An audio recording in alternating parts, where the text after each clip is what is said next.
नमस्कार। आज के मैथ्स की इस क्लास में आप सभी का स्वागत है। आज हम एक नए चैप्टर को डिस्कस करेंगे जिसका नाम है वृत्त एवं स्पर्श रेखाएं। वृत्त शब्द कोई अननोन शब्द नहीं है एक 10th के स्टूडेंट के लिए, क्योंकि छोटी क्लासों से ही वृत्त शब्द का आपने बहुत प्रयोग किया है और उससे रिलेटेड सवाल भी किए हैं। लेकिन 10वीं में जो वृत्त दिया गया है उसमें आप देखेंगे कि कुछ प्रमेय और कंसेप्ट बेसिस क्वेश्चन होते हैं। तो अगर आपको वृत्त का बेसिक कंसेप्ट अच्छे से समझ में आता है तो आपको वृत्त चैप्टर बहुत अच्छा लगेगा और आपसे बनेगा, आप इंजॉय करोगे। लेकिन अगर आपके बेसिक कंसेप्ट में जरा सा भी कुछ प्रॉब्लम है तो आपको क्वेश्चन ही समझ में नहीं आएगा और आप उससे रिलेटेड थ्योरम्स नहीं कर पाएंगे।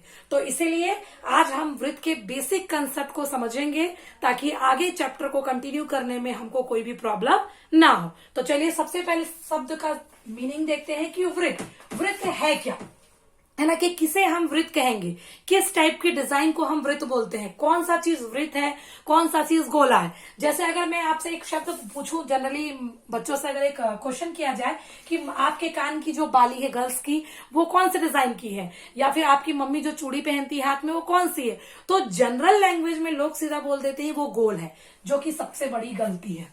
क्यों? क्योंकि जो सर्कल होता है, जो रिंग बनता है, जो इस टाइप का शेप बनता है वो गोल नहीं होता। बेसिक डिफरेंस मैंने आप लोगों को क्षेत्रमिति पढ़ाया है, आप क्षेत्रमिति वाला वीडियो देखेंगे तो उसमें आपको ये चीज समझ में आता है कि जो गोल होता है वो 3D डिजाइन होता है, मतलब 3 डायमेंशनल आकृति होती है, जबकि वृत्त की जब हम बात करते हैं तो वो 2D होती है। 2D मतलब जिसे हम समतल में बनाते हैं। तो सबसे पहले हम ये देखेंगे कि गणितीय भाषा में वृत्त को किस प्रकार से डिफाइन किया जाता है। चलिए, तो वृत्त का मतलब क्या है, वृत्त किसको कहेंगे आप। मैंने जो डायग्राम बना दिया है वृत्त है, लेकिन अगर मुझे शब्दों में बताना हो कि वृत्त क्या है तो मैं क्या बताऊंगी। तो सबसे पहले वृत्त को समझने के लिए किसी भी समतल में मान लीजिए हम कोई एक बिंदु ले लेते हैं, ठीक है, एक निश्चित बिंदु ले लिया हमने, एक फिक्स कर लिया पॉइंट को, और इस बिंदु से एक निश्चित दूरी, चाहे 1 सेंटीमीटर, चाहे 2 सेंटीमीटर, चाहे 10, चाहे 20, जितना भी आप लेना चाहे। तो अगर मान लीजिए मैं यहां से ले रही हूँ 3 सेंटीमीटर दूर पे, तो 3 सेंटीमीटर दूर पे मैंने एक बिंदु लिया ये, तो क्या इस बिंदु से 3 सेंटीमीटर दूर पे एक ही बिंदु बना सकते हैं कि और भी बना सकते हैं। तो चलिए हम देखते हैं कि इस बिंदु में हम स्केल रखें 3 सेंटीमीटर दूर पे कितने बिंदु बना सकते हैं। तो हम क्या करते हैं, बनाते जाते हैं और नाप के। तो आप देखोगे कि जब आप इसमें से देखोगे कि कितने संभव बिंदु हैं इस बिंदु से निश्चित दूरी पे, तो आप देखोगे कि कुछ इस टाइप का, जब उस बिंदु को मैं सबको मिला लूं तो मुझे कुछ इस टाइप की आकृति क्या होती है, मिलती है। मतलब एक सतह पे एक बिंदु लेके उससे निश्चित दूरी पे जितने संभव बिंदु थे, मैंने जब सारे बिंदु को बनाए और उन सब बिंदु को आपस में मिलाया तो एक बंद आकृति जो मुझे मिली यही कहलाती है वृत्त। गणितीय शब्दों में कि एक सतह पे हमने बिंदु लिया और उससे निश्चित दूरी पर जितने संभव बिंदु थे, भाई 3 सेंटीमीटर और कितना दूर हो सकता है, इधर इधर इधर, इसके अलावा इस बिंदु से 3 सेंटीमीटर दूर पे और कोई बिंदु बन सकते हैं नहीं। तो जितने बन सकते थे मैंने सारे बिंदुओं को बनाया और बना के जब मैंने आपस इन सब को मिलाया तो जो आकृति मुझे मिली है यही आकृति क्या कहलाती है, गणितीय भाषा में वृत्त कहलाती है। और वो जो बिंदु, जिस बिंदु से हमने सबसे दूरी लिया था, इसी बिंदु को बोला जाता है केंद्र। जनरली आप डायग्राम वगैरह में देखोगे तो केंद्र के लिए ओ अक्षर दिखाया गया है और किसी किसी बुक में आपको सी भी मिलेगा। ओ का प्रयोग ज्यादातर ओरिजिन पॉइंट होता है या मतलब इनिशियल पार्ट होता है, इसलिए ओ का प्रयोग कर देते हैं। और किसी किसी बुक में सी फॉर सेंटर, सेंटर मतलब केंद्र, इसलिए भी करते हैं। लेकिन ये कोई बाध्यता नहीं है कि आप केंद्र के लिए ओ ही लो या केंद्र के लिए सी ही लो। संकेत आप ले सकते हैं कोई सा भी, लेकिन आपको बताना पड़ेगा कि ये जो संकेत है वो वृत्त के केंद्र को प्रदर्शित कर रहा है। तो आपको क्या दिखा कि एक बिंदु से निश्चित दूरी पर जितने बिंदु थे उन सबको मैंने मिलाया तो एक बंद आकृति मिली। यही बंद आकृति गणितीय भाषा में क्या कहलाती है, वृत्त कहलाती है। और बीच का जो बिंदु हमने पकड़ा था, ये इस बिंदु को हम गणित में क्या बोलते हैं, केंद्र कहलाते हैं। तो ये था वृत्त का डेफिनेशन, परिभाषा, कि हम किस टाइप में वृत्त को डिफाइन कर सकते हैं।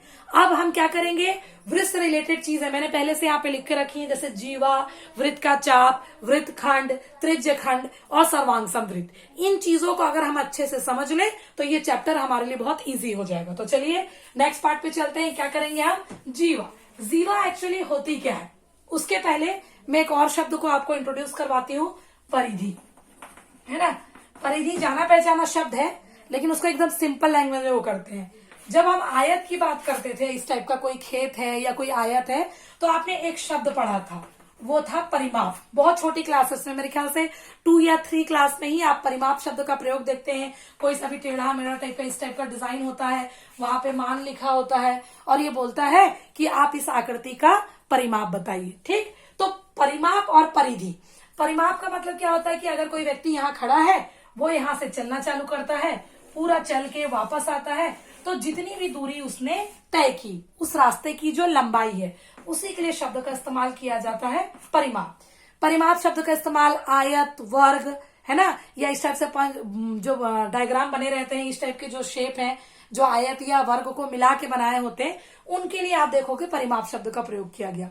सेम यही चीज है, लेकिन वृत्त के सेंस में यूज किया गया है परिधि। तो परिधि का क्या मतलब होता है कि अगर कोई व्यक्ति, या मान लीजिए मैं खुद यहाँ पे खड़ी हूं और इस वृत्ताकार पथ पे चल के वापस यहीं पे आती हूँ, तो जितनी लंबाई मेरे से तय होगी, उस लंबाई को क्या बोला जाता है वृत्त की भाषा में? परिधि बोला जाता है। ठीक है, अब हम बात कर रहे हैं जीवा की। मैंने परिधि क्यों बताया? क्योंकि जब मैं आपको जीवा समझाऊंगी तो वहां पे मैं परिधि शब्द का बार बार प्रयोग करूंगी। ठीक है, तो परिधि का मतलब क्या है? ये बाउंड्री। अगर कोई मतलब सर्कुलर प्लॉट होता और उसमें इस टाइप का कोई बाउंड्री होता, तो इस बाउंड्री को क्या कहते हैं? परिधि। ठीक, तो जीवा क्या है? कोई भी वृत्त अगर आपके पास है, तो बाउंड्री के किसी भी 2 बिंदु को आप आपस में मिलाइए, तो अंदर, वृत्त के अंदर जो भी रेखाखंड बनेगी, चाहे ऐसा खड़ा बने, चाहे तिरछा बने, चाहे ऐसा बने, जो भी रेखाखंड बनता है, उसी के लिए हम इस्तेमाल करते हैं शब्द जीवा का। चलिए, मैंने एक वृत्त बना लिया, ये मान लीजिए उसका क्या है? केंद्र। तो बाउंड्री क्या है आपकी? ये पूरा उसका बाउंड्री बॉर्डर है ना। तो इस बॉर्डर में क्या बोले? मैंने बोला कोई भी 2 बिंदु। तो मान लीजिए मैंने एक बिंदु लिया ए यहाँ पे, दूसरा बिंदु ले लिया बी यहाँ पे, तो मैं इसको क्या कर रही हूँ? अंदर मिला रही हूँ। तो ये जो मैंने मिलाया, तो ये जो रेखा मिली, ये क्या कहलाती है? जीवा। तो कितने जीवा हो सकते हैं किसी वृत्त में? तो भाई मिला के देख लेते हैं। जरूरी नहीं, यहाँ पास में मिला लिया, ये भी जीवा है। यहां से लेके यहाँ पे मिला लीजिए, ये भी जीवा है। यहां से लेके इधर मिला लीजिए, ये भी जीवा है। ऐसे मिला लीजिए, जीवा है। इधर से मिला लीजिए, जीवा है। मतलब वृत्त की परिधि पे कोई से भी जगह पे आप 2 बिंदु लीजिए, उन दोनों को मिलाइए, तो जो रेखाखंड है, जो मिलाने पे जो रेखाखंड आपको मिल रही है, वही रेखाखंड कहलाती है जीवा। और एक सवाल, कितनी रेखाखंड इस प्रकार से खींच सकते हैं? मतलब किसी भी वृत्त में कितनी जीवाएं हो सकती हैं? तो इस सवाल का जवाब ये है कि आप गिन नहीं सकते कितनी हो सकती है। आप बना के देखिए, मैं इधर से ले लूं, इधर से ले लूं, इधर से ले लूं। आप खुद एक छोटा सा वृत्त बनाइए और ट्राई करिए बनाने का, और उसके बाद उसको गिनने का। तो आप जितना चाहे बनाते जाएंगे, आप गिन नहीं पाएंगे। और इसीलिए आप ये कह सकते हो कि किसी भी वृत्त में अनंत जीवाएं हो सकती हैं। ठीक है, तो आप ये देखिएगा, ऑब्जेक्टिव में जो क्वेश्चन पूछे जाते हैं उसमें, या ऑब्जेक्टिव या फिल इन द ब्लैंक्स, उसमें इस टाइप के सवाल पूछे जा सकते हैं। तो आपके नॉलेज में ये होना चाहिए कि अगर कोई वृत्त हमारे पास है, तो उसमें हम अनंत जीवाएं खींच सकते हैं। फिर उसके बाद एक शब्द आता है जीवा के ही सेंस में। एक शब्द आपने सुना होगा, व्यास। बहुत छोटी क्लासों से आपने सुना है, 6वीं 7वीं से शायद आप व्यास पढ़ रहे हो, त्रिज्या पढ़ रहे हो, है ना। तो त्रिज्या तो सबसे पहले क्या होता है? केंद्र से लेके परिधि का कोई भी जो बिंदु होता है, उसकी दूरी त्रिज्या कहलाती है। जिस निश्चित दूरी पे आप क्या करते हो? वृत्त बनाते हो, है ना। और एक वृत्त में सभी त्रिज्याएं क्या होती हैं? समान होती है। ये भी आपने पढ़ा है। फिर मैंने एक शब्द का इस्तेमाल किया है व्यास में। बहुत सारे बच्चों को ये डाउट होता है कि व्यास और जीवा एक ही है या अलग अलग है, या व्यास और जीवा में क्या संबंध है। ठीक है, तो सबसे पहली बात तो मैं ये बताऊं कि जीवा जो है, मैंने पहले बोल दिया है कि वृत्त के बॉर्डर में आप कोई भी 2 बिंदु लीजिए, उन दोनों को मिलाइए, अंदर में जो भी रेखाखंड मिलेगा उसको आप कहोगे जीवा। बहुत सारे जीवा बन सकते हैं। तो क्या ये पता लगाया जा सकता है कि किसी भी वृत्त में सबसे लंबी जीवा कौन सी होगी? मतलब क्या पूछ रही हूं मैं? मान लीजिए कि हमारे पास ये एक वृत्त है, मैंने यहाँ जीवा खींचना स्टार्ट किया, इस टाइप से, इस टाइप से, इस टाइप से बहुत सारी जीवाएं बनी। तो क्या हम ये देख सकते हैं कि कौन सी जीवा जो है सबसे लंबी है? तो आप क्या करेंगे? आप एक वृत्त बनाइए अपने हिसाब से और उसमें जीवा खींचना स्टार्ट करिए। बहुत सारी जीवाएं बनाने के बाद आप स्केल पकड़िए और देखिए कि कौन सी जीवा सबसे लंबी है। आप ये पाओगे कि वो वाली जीवाएं जो केंद्र से जाती है, मतलब ये जो सेंटर पॉइंट है, जो केंद्र से गुजरती हैं, वही जीवाएं जो है सबसे लंबी जीवा होती है। और कोई सा भी जीवा, आप चाहे कितने भी जीवाएं बना लो, अनंत जीवाएं आप खींच लो, अगर आप नापोगे तो उसकी अधिकतम लंबाई वही है जो केंद्र से जा रही है। इससे बड़ी जीवा जो है किसी भी वृत्त में नहीं बनती है। मतलब वो जीवा जो केंद्र से होकर गुजरती है वो उस वृत्त की सबसे बड़ी जीवा होती है, और जो सबसे बड़ी जीवा होती है उसी के लिए शब्द का इस्तेमाल किया जाता है व्यास। जैसा ये हमारा वृत्त है, ये केंद्र है, तो एक जीवा यहां से जा रहा है, आपको पता है ये वाला हिस्सा त्रिज्या होता है, एक त्रिज्या, तो ये वाला हिस्सा भी त्रिज्या, तो इन दोनों को मिलाएंगे तो कितना हो गया, 2r, 2 त्रिज्या। तो इसीलिए आपने संबंध भी पढ़ा हुआ है पहले कि व्यास बराबर 2 गुणित त्रिज्या, ये आपने पढ़ा हुआ है। तो व्यास और त्रिज्या में क्या संबंध होता है कि व्यास जो होता है त्रिज्या का दुगना होता है। त्रिज्या आपको पता है, ये क्योंकि इस टाइप से परिधि के 2 बिंदु को मिलाने वाली रेखा जीवा कहलाती है, तो ये भी जीवा है। यहां से लेके अगर हम इस प्रकार से कर दें तो भी जीवा है, क्यों, क्योंकि केंद्र से होकर गुजर रही है और दोनों बिंदु से निकल रही है।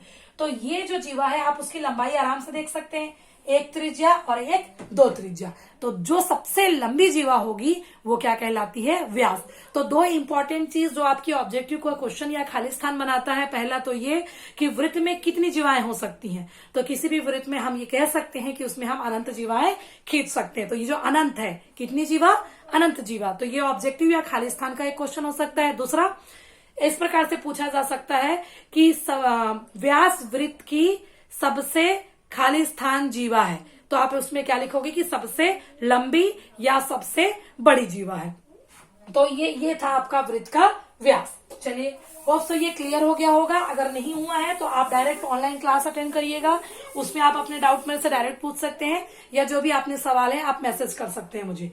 चलिए, उसके बाद हम बात करेंगे वृत्त का चाप। बहुत सिंपल सा चीज है। सबसे पहली बात, चाप क्या होता है, प्रकार यानी कि राउंडर, जिसका इस्तेमाल आप बहुत जनरली मतलब करते हैं और आपने किया भी होगा रचना वगैरह में। किस टाइप से होता है, इस टाइप से आपके पास एक ऑपरेटर होता है और एक यहाँ पे आपके पास क्या होती है, एक पेंसिल लगने की जगह, जिसमें आप हैंडल में पकड़ के क्या करते हो, सर्कल ड्रॉ करते हो, वृत्त बनाते हो। तो फिर अगर आप वृत्त बना रहे हैं तो वृत्त किस प्रकार से बना रहे हैं, इस प्रकार से आप वृत्त बना रहे हैं, है ना, ये आप वृत्त बना रहे हो। लेकिन अगर वृत्त ना बना के मान लीजिए हमारे पास राउंडर है और मैं क्या करती हूँ, एक चाप जो है इस प्रकार से खींचती हूँ, तो ये जो छोटा सा हिस्सा है ये कहलाता है चाप। तो वृत्त का चाप क्या होगा, ये पूरा बड़ा वृत्त है। अब मैं इसमें अगर मैं एक छोटे से हिस्से की बात करूं या किसी बड़े हिस्से की बात करूं, मान लीजिए ए और बी, तो ये वाला जो हिस्सा है वो क्या कहलाएगा, वृत्त का चाप। तो चाप और वृत्त के चाप में कोई बहुत बड़ा डिफरेंस नहीं है। चाप क्या हो सकता है, आवश्यक नहीं है कि वो वृत्त का, लेकिन वृत्त का चाप मतलब क्या है, आप वृत्त के किसी भी परिधि के किसी भी छोटे हिस्से को, 2 बिंदु या बड़े हिस्से को आप ले लेते हैं और उसको नॉमिनेट कर रहे हैं, तो ये वाला जो हिस्सा है वो हम क्या कहलेंगे, वृत्त का चाप। तो चलिए, वृत्त का चाप भी हो सकता है, क्लियर होगा आपको। तो अब हम आते हैं वृत्त खंड में। किसमें आएंगे, वृत्त खंड। नाम से वैसे स्पष्ट है, वृत्त और खंड मतलब हिस्सा, वृत्त का हिस्सा। तो किसे कहेंगे भाई, वृत्त खंड। मान लीजिए हमारे पास एक वृत्त है और ये इसका वो क्या है, उसका केंद्र। तो कोई भी एक जीवा जो आपको बनानी है, छोटी बड़ी बीच से सब में, तो मान लीजिए मैं एक ये जीवा ले लेती हूँ, इसको मैंने मान लिया ए, इसको बी। ए भी जरूरी नहीं है, नाम नहीं देंगे तो भी चलेगा, लेकिन मैंने एक्सप्लेन करने के लिए दे दिया। तो आप देखोगे कि ये जो जीवा है वृत्त को 2 हिस्सों में बांट देती है, ठीक। तो ये जो 2 हिस्से हैं यही कहलाते हैं वृत्त खंड, मतलब वृत्त का हिस्सा। अब आप एक चीज और नोटिस कर रहे होगे, क्या, एक हिस्सा थोड़ा बड़ा है और एक हिस्सा थोड़ा सा छोटा है। तो जो बड़ा हिस्सा है वृत्त का, तो बड़े और छोटे के लिए आप लोगों ने लंच वगैरह में भी आप लोगों ने शब्द सुना होगा, लघु अवकाश, दीर्घ अवकाश, है ना, इस टाइप के शब्द सुने हुए हैं। तो ये जो छोटा हिस्सा है इसको बोल दिया जाता है लघु वृत्त खंड, और ये जो बड़ा हिस्सा है, बड़े को आप हिंदी में दीर्घ भी कहते हैं, तो बड़े को क्या बोल दिया जाता है, दीर्घ वृत्त खंड, ठीक है। तो जब जीवा हम किसी भी वृत्त में एक खींचते हैं, एक जीवा खींचे, तो एक जीवा वृत्त को क्या कर देती है, 2 भागों में बांट देती है। ये जो 2 हिस्से हैं यही क्या कहलाते हैं, वृत्त खंड कहलाते हैं। अब अगर इसमें स्पष्ट दिख रहा है कि एक हिस्सा छोटा है एक हिस्सा बड़ा है, तो जो बड़ा है उसको दीर्घ वृत्त खंड और जो छोटा है उसको क्या कहा जाता है, लघु वृत्त खंड कहा जाता है। तो यही आपका वृत्त खंड था। अब वृत्त खंड के साथ ही एक नया शब्द आता है, वो है त्रिज्य खंड। तो क्या दोनों एक ही हैं, क्या थोड़ा सा अलग है? दोनों में कोई खास डिफरेंस नहीं है, लेकिन त्रिज्यखंड और वृत्तखंड के लिए आपको एक चीज समझना होगा। आप नाम पे ध्यान दीजिए। वृत्तखंड वृत्त का भाग, त्रिज्यखंड मतलब त्रिज्या से हुआ भाग। तो मानिए आपके पास ये वृत्त है ओ, एक त्रिज्या है ओ ए और दूसरी त्रिज्या है ओ बी। तो यहाँ पे क्या था कि जीवा जो है दो भागों में बांट रही थी। यहाँ पे क्या कर रही है, ये जो वृत्त की त्रिज्या है, ये जो दो त्रिज्या है, वो इस वृत्त को दो हिस्सों में बांट रहा है। वहां पे भी हिस्से थे, यहाँ पे भी हिस्से थे। यहाँ क्योंकि स्पेशली त्रिज्या के द्वारा दो हिस्से बन रहे हैं, इसीलिए त्रिज्यखंड, और यहाँ पे क्योंकि जीवा के द्वारा दो हिस्से बन रहे हैं, इसलिए वृत्तखंड। यहाँ पे भी आप देखोगे एक हिस्सा छोटा है, एक हिस्सा बड़ा है। तो जो बड़ा है उसके लिए शब्द इस्तेमाल किया जाता है दीर्घ त्रिज्यखंड, और एक जो छोटा है उसके लिए इस्तेमाल किया जाता है लघु त्रिज्यखंड। तो ये था आपका दीर्घ त्रिज्यखंड और लघु त्रिज्यखंड। तो वृत्तखंड और त्रिज्यखंड में ज्यादा कुछ डिफरेंस नहीं है, वैसे है वही चीज, वृत्त के हिस्सों की ही बात है, लेकिन जहां पे त्रिज्या के द्वारा वृत्त के दो हिस्से बन रहे हैं उसके लिए इस्तेमाल किया गया है त्रिज्यखंड का। अब एक लास्ट कंसेप्ट वाइज बेसिक का एक हिस्सा है, वो है सर्वांगसम वृत्त। अगर सर्वांगसम वृत्त की बात ना करूं, खाली सर्वांगसम शब्द की बात करूं, तो आप नौवीं और इधर समरूप में समरूप और सर्वांगसमता, ये शब्द आपके लिए जाने पहचाने हैं। एक और शब्द आपने त्रिभुज वाले में देखा है समरूप। दोनों में कई बच्चे कंफ्यूज हो जाते हैं, तो थोड़ा सा ध्यान देते हैं।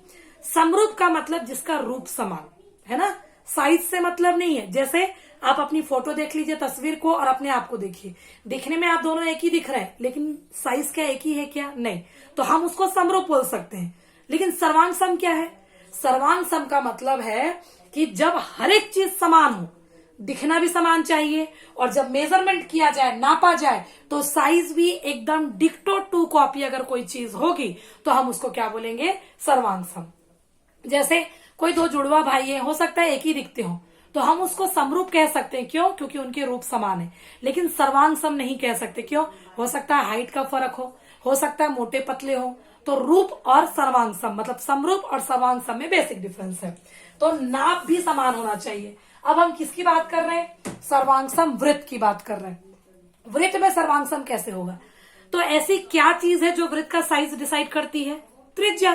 तो अगर हमारे पास समान त्रिज्या वाले दो वृत्त हो, ठीक है, तब हम कह सकते हैं कि ये दोनों वृत्त आपस में क्या है? सर्वांगसम।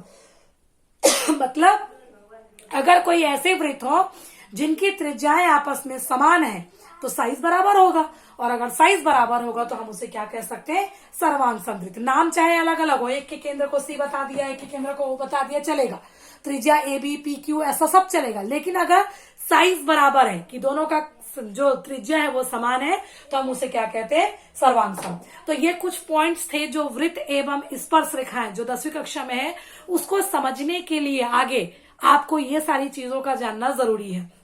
तो आप इसको दोबारा देखिए, समझिए, उसके बाद जो जो डाउट्स होते हैं आप पूछिए। होप सो कि आज की क्लास आपको समझ में आई होगी। डिटेल में बुक में बहुत सारी चीजें दी हुई हैं, आप बिल्कुल उसकी स्टडी करिए, और जो भी डाउट है आप नेक्स्ट क्लास में मुझसे पूछ सकते हैं। Thank you.